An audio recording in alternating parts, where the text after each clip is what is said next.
In today's video, I'm going to teach you how to add code blocks in Confluence. If you share code in Confluence, using a dedicated code block keeps everything clean, readable, and easy for teammates to review. Before we begin, make sure you're signed in and have permission to edit the page you're working on. Start by opening the Confluence page where you want to show your code and switch into editing mode.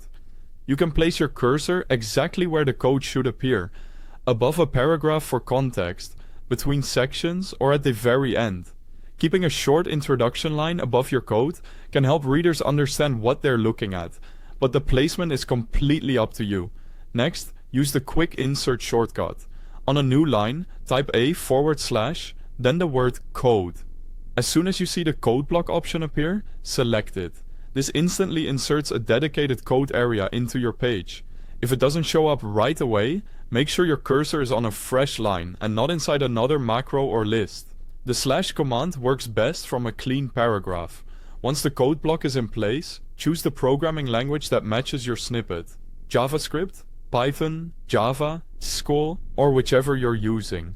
Picking the right language is important because it controls the syntax highlighting, making keywords, strings, and functions stand out.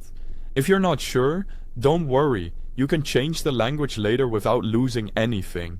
About halfway through, a quick note.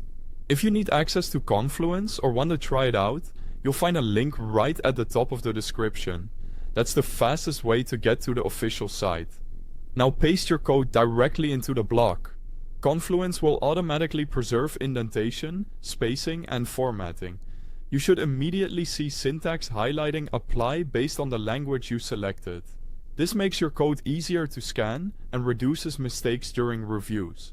If your snippet looks off, double-check the language selection or paste again to remove any hidden formatting from your clipboard.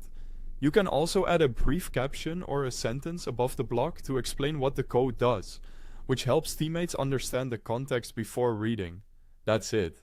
You've added a clean, professional-looking code block with automatic syntax highlighting. When you're satisfied, save or publish your changes so others can see them. If you need multiple snippets, simply repeat the same process wherever you want additional blocks, keeping each one focused on a single task for clarity. Thanks for watching. If this helped, be sure to check the link at the top of the description and feel free to share this with your team so everyone can keep your documentation tidy and readable.